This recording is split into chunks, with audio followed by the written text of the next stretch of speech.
What are the characteristics of imperialism? What are the characteristics of imperialism? This concept has shaped many historical periods and literary movements, especially during the Victorian era. Understanding its traits can help us appreciate how it influenced literature and poetry. First, imperialism is about expansion and domination. It involves a nation extending its power over other territories. This often happens through colonization or military force. The idea is frequently justified by claiming a mission to spread civilization and culture. Next, we see economic exploitation as a key feature. Imperial powers take resources from colonized regions for their own benefit. This can mean extracting natural resources or imposing trade agreements that favor the colonizer. Local labor is often used under harsh conditions, further benefiting the imperial power.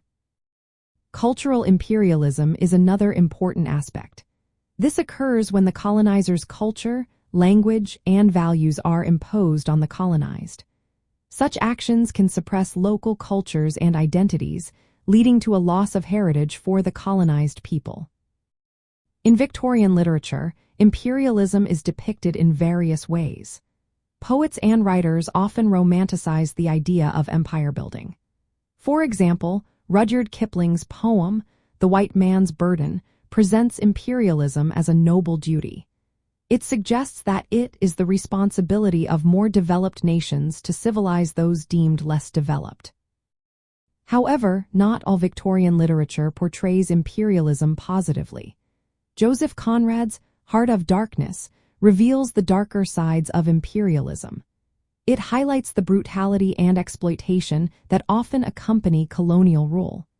This duality in representation shows how literature can reflect both admiration and critique of imperialism.